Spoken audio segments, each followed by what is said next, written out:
welcome to this week's Market Outlook. This is Jeff Bish, president of MarketGauge.com, filling in for Keith for this, what will be the last Market Outlook of 2013. So with that, I would like to wish everyone listening and all our subscribers, whether you're just getting our emails or part of one of our premium services, I'd like to wish you all a very happy, healthy, and prosperous 2014. So with that, I am going to take a look at what we see for the ebbs and flows for the coming week and maybe for the next couple of weeks. This, however, is not a attempt to figure out the entire 2014 or prepare you for the entire year of 2014. We do actually have a document put out by Mish called Phases and Forecasts, which, if you're a member of any of her services, you can receive, and that is an outstanding look at trends from 2013 and, more importantly, what Mish sees coming up in 2014 with respect to both industry groups and stock selection. I think there's over 50 stocks covered in terms of what she sees as being bright spots for trading opportunities, swing trading opportunities in 2014. So if there was ever a good time to take a look at Mish's swing trading services, the MMM Advantage or MMM Premium, you can find that at www.marketgauge.com. This would be a great time because you'll get that Phases and Forecast document, as well as a webinar covering it on January 15th, I believe. Everybody will find out exactly when if you're on our mailing list. All right, so without any further ado, let's take a look at the overall markets. And my objective here is really to just try and figure out whether or not this market is in a good position to be able to continue its rather steady ascent, or whether or not it's looking rather frothy. Now, January is days away, and January tends to do unusual things to the markets. And that, more specifically, I mean, because it's January, markets could get more extended than they might otherwise. Markets can also do a complete about face because it's January. So really, we have to be prepared for both. I'll fast forward to my conclusion here. My conclusion is that we're really not set up in a way that makes it clear that an about face is just imminently likely. Now, why would you even be thinking that? Well, if we just take a look at the overall market action, I think the Dow says it the best. The concern anyway. Nice run up and breakout, pull back to the breakout, and then just an explosive move higher. All right, so with an explosive move higher like this, just looking at the magnitude of the swings, a move higher like that coming from a high spot just begs the question of, is this blow-off type action that really deserves a pullback all the way back to a significant level? Significant level would be the 50-day moving average down here, and I think if we were to go from 164 to 156, that would be considered a pretty severe pullback. Now, the question is, are we looking at that? I don't think it's really a given that this is a total blow-off at this point. So here's why. We are at a point on just some basic channels that would suggest a rest would be a good idea. The SPY channel that we're looking at right here, and I've got this all crunched up so you can see the ebb and the flow of the markets. The magenta is the 50-day on all of these charts, and the black is the 200-day on all of these charts.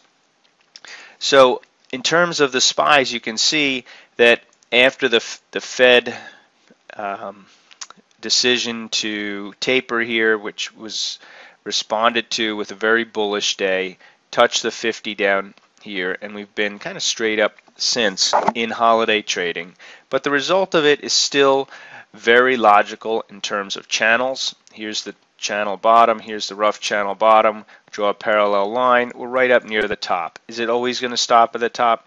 Not necessarily. Is it a good spot to pause? Definitely. If it happens on all 3 market watch charts, or 3 or 4 of the market watch charts, it's even more convincing. If we look for the same rhythm in the Qs over here on the right, you can see the same trend line drawn here, same parallel line based on this. We're not quite up there, but this one is steeper. Nonetheless, the Qs have continued in their rather rhythmic pattern, and everything seems to be in gear, with the notable fact that we've moved up quite significantly. If we look at IWMs for the same basic pattern, bounced off the 50, now come right up to about the top of the channel. Let's dig down a little deeper. One of the things that I'll look for to see whether or not the market might be rolling over short term is how the markets trade relative to the prior day's low. Now you might have already noticed, but since the IWM, broadest measure, so I like to look at it, kind of crashed down to the 50 one day, it really has not taken out the prior day's low in any significant way, with the exception of the Fed day, which was a little chaotic due to the Fed news. So you can see all the way up has not taken out the prior day's low. That just tells you it's a really strong rally. It tells you that if you want to have a basic trailing stop for when the market might turn around, you're always looking at that prior day low to see if 1, do you trade below it, 2, do you close below it. Now, if that all happens near some resistance, it's more significant. So Friday, we did trade below it. Not sure if we closed below it. We didn't close below it convincingly. So this now becomes a significant level for the IWM to look for an indication that perhaps the market may be looking to take a break. If we do that in all the markets, you'll find a relatively similar pattern. IWMs are the strongest in terms of their ability to stay above the prior day's low since the low of the move, but since the Fed move, more or less, the markets have not traded lower. So they've had a nice, steady move higher. They're up near the top of a channel. But as I said, if this market is going to just continue on this trajectory, it's possible, simply because it's holiday trading, January begins, and who knows what happens with January. But what I've just described is one way to keep a sanity check by looking at the prior day's low, seeing if we close below it, use the low of that day as kind of a benchmark as to whether or not the momentum of this market has been broken. We do have somewhat of a slingshot type of a pattern. If you're a slingshot member, this is one of the slingshot pattern highs up here. So that is a indication of perhaps some resistance that you might not have been expecting based on anything else. Same thing is true in the IWMs, but again, let's see whether or not it follows through. Now, the second thing we want to look at is, now that we've got a pattern, or we need to look for a more convincing daily pattern to say the momentum's broken, is there some underlying reason why the market could be viewed as just overextended? So for that, if you know our kind of routine here, we'll often look at the bigger picture and look at some RSIs. So let's take a look at that. So what we're looking at here is the SPYs on a daily, weekly, and monthly basis with a 2-period RSI down at the bottom. Keith looks at these RSIs all the time with you, so I'm guessing you should be familiar with it by now. For today, what I really want to put a focus on is whether or not we've got 2 out of the 3 periods in a extended RSI zone. Now they're very close. You can see the RSI on the monthly up near 95. I think we're really looking for over 95, so I'm not quite sure why that hasn't turned red. And the daily is at 98. So definitely extended on an RSI basis, but we still come back to, or I would come back to, you want to find a situation where it's extended but then has started to roll over. So in the case of the SPYs, it hasn't done that yet. Let's take a look at the Qs. Qs is an example of the daily extended and now rolled over, and monthly definitely extended. Monthly has not yet rolled over. But just the fact that the daily has rolled over, one of them rolled over, that would be enough to be cautious. So again, the Qs, as I pointed out, having the it's actually got somewhat of an engulfing pattern as well as a slingshot high pattern. RSI extended has to put a little bit of caution into your mindset. IWM never got to the extended area in terms of the RSI. It is over 95 level on the monthly, so it is in an overbought area there. But I'm going to give it a one of the time frames is extended. We really like to see two. So on an RSI basis, I could definitely say that the indexes are extended. It's not blatant. The Qs have probably the best looking RSI quote-unquote reversal potential, but all of them are definitely extended. Remember, coming into the last week of the year and into January, continuing to get overextended is definitely possible, but at least we know we're in an extended zone. All right, now let's take a look at the market internals. So here we're going to take a look at different views of advanced declines to see if we're at a point where the market is getting narrower, or in terms of its breadth, or in terms of the breadth blowing off and then starting to roll over.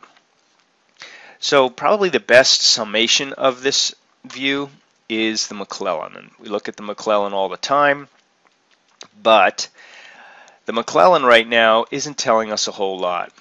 Here would be the overbought level, the mild overbought level. We tend to like to see it come over that level and then start rolling back down through it. So is the breadth totally very extended, blown out? It's really not. And the other thing about market breadth is very often it's a more reliable indicator if you're trying to pick bottoms in a bull market or tops in a bear market. So as you can see, when the market has gotten down below the line and then turned back up through it, it's been a very good indicator of market bottoms. Okay. Tops are harder to call. However, when you get up to these high levels, if you're not trying to necessarily predict a top, it can be good at telling you that the market's ready to slow down in terms of its ascent. But we're not even really there yet. This is one of the reasons that despite this strong move up, or what feels like a very strong move up, the market breadth has not really gotten blown out. Now you could make the argument that the market's getting narrower, it's moving higher without as many stocks moving higher, and I'm not sure that's exactly enough of a warning to justify that. One thing that is happening that you can't see in these charts, but I can see it in other charts, is that the bigger market cap stocks are rallying more than the overall indexes. So the market is getting a little narrower. As I said, you don't see that in this chart, but not too narrow. And I say that because here's the overall, here's one look at, or a different look at the overall accumulation or advanced decline, the 10-day, and it's a summation over the last 10 days. So you can see that we do have strong breadth according to this measure, and for this measure we like to see it get strong and then see it roll over. So if we see it rolling over with the market moving higher, then that would be the indication of a very narrow rally that could then fall apart. But we don't have that, right? So in other words, we either want to see a divergence where this goes down and the market goes up to then indicate it might start to slow down, or we want to see this top out and the market top out also. But this going up and the market going up means everything's still in sync, and we don't really have something to hang our hat on if we want to say now's the time to expect the market to sell off. So as you can see, as I go through these charts, there's nothing that's really screaming time to sell off. Level off? Maybe. Sell off in a meaningful way? Not really. Let's take a look at an even shorter duration. So this is the 12-day advanced declines, and here again is where we'd look to see overbought. We like to see it get overbought and then come back down through, and we like to see it happen along with volume. The interesting thing here is that the volume, up-down volume over the last 5 days, actually did get to this overbought level.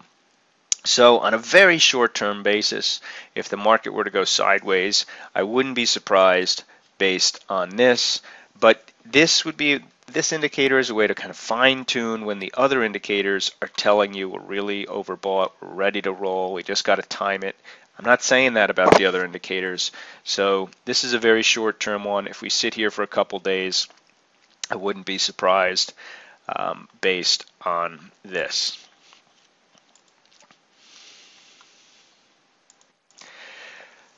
So if the advanced declines really aren't telling us anything that's blatantly obvious in terms of what the market might do, other than it might pause, then let's take a look at a completely different angle, the VIX. All right, I like to look at this describe this either as the fear index, which I'm not alone in that, or the complacency index. So if the market just gets too complacent, that's often the situation where it can just pull back or stop going up. So one of our definitions of too complacent is the VIX comes down and breaks the lower Bollinger Band. Now I've taken vertical lines and put them where the VIX got close to the lower vertical band and then ticked back up. I always like to see the momentum shift in an indicator before I say that it's potentially bottomed. So as you can see, over the course of, really this is 2013, the times that this has happened, the market has tended to go sideways or sell off shortly thereafter. And while I'd like to really see more of a tick up, and keep in mind we didn't touch the lower end of the band, so calling this a signal right here is a stretch.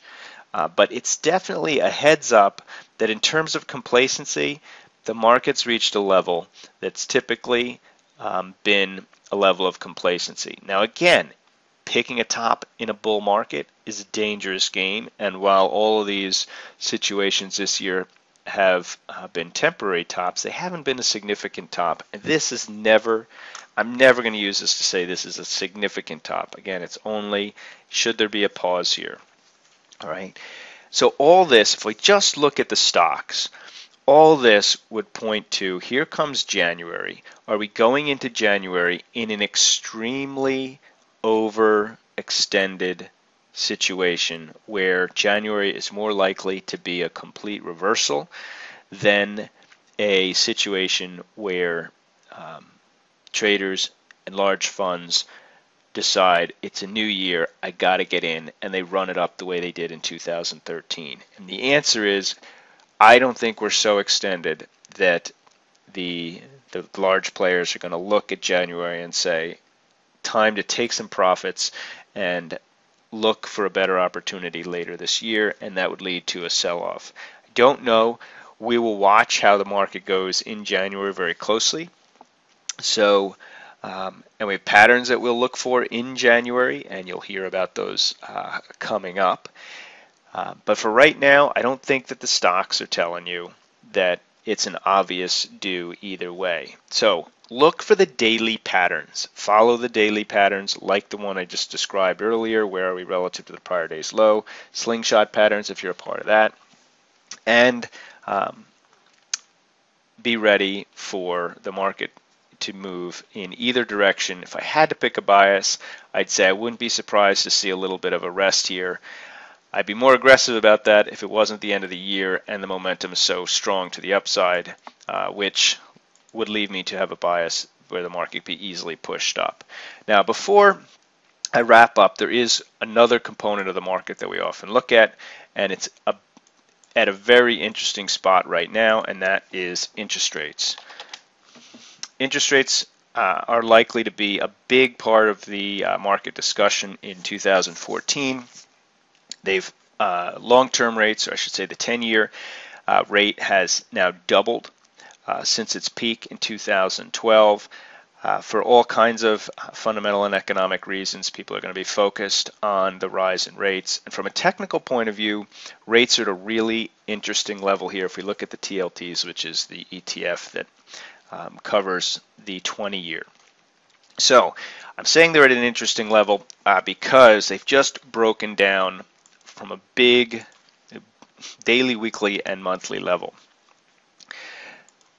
Breaking down essentially below this 102 level, you can see on this weekly chart, is a major breakdown. Now this is incredibly interesting, really, not only from the breakdown point of view, but whenever you see a breakdown of major support like this, it's just as interesting if it reverses and comes back up.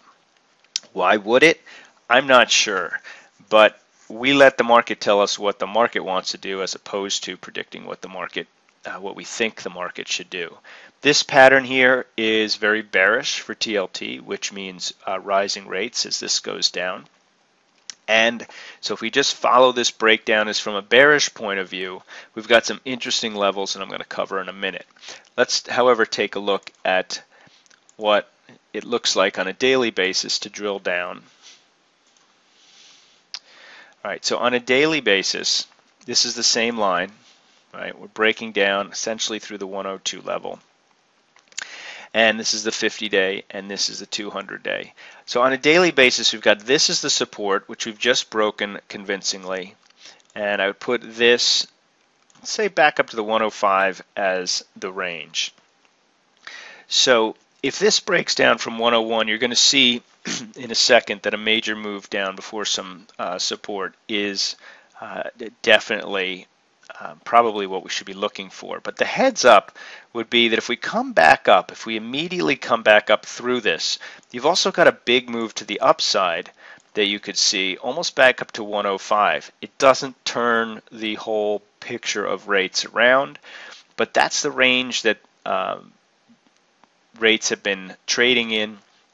And that reversal, I think, would surprise a lot of people and could also have an impact on the stock. So you want to take a look, you want to keep an eye, I should say, on TLT for that reversal, or if you want to play the momentum, the breakdown is probably the bigger move in terms of opportunity. And here's why. Now in this case, I am going to go and look at 2014 as a whole. So the breakdown, we're now looking at it on a monthly basis, and this is why I see it as such a big move. The breakdown here around 102 from a longer term perspective really looks like rates or TLTs. The next major stop, assuming this is a new trend in interest rates, which is up, which means bonds are down, means that the next move down probably lands us about here, and that level is about 97. Let's call it 97 to 98 because we're talking big picture. So that's a big move for rates. How does that happen over the longer term or over a period of time? I don't think it goes there immediately, although it's certainly possible. Given the channel here, it probably goes down more along those lines. Bigger picture here, though, is file this away for 2014. Notice that from 2008 till middle of 2011, we had quite a floor in the TLTs around 90. And if we get down into this zone, if it doesn't hold this 97, 98 level, then I would expect we're going to do another consolidation period through 2014. Long term, as long as the economy continues to improve, rates are going to have pressure to the upside. Fed has said they want to keep the short-term rates as close to zero as they possibly can, and so perhaps that prevents the longer-term rates really from taking out the 98 level in a significant way. But I wouldn't be saying that were I not looking at the charts and saying there should be a lot of support 97, 98 level. So rates to me are very interesting because we've got these really well-defined zones on the big charts. If we break down from there, you can see we've got a really significant support level down here that defined rates from 03 to 08. So if you look at rates on a big picture, to me, it's a very clear set of levels. One is the one we're just breaking. 2 is the 98 level. 3 is just below 90, and the 4th is down around 82. All right, so 2014, I think you can see those levels play out on the big picture. And right now, we're breaking one of those levels as we speak, which is why I say over the next couple days and weeks, how this thing trades relative to the 102 level is going to be very interesting. With that, I wish you the best for 2014, and we will see you then.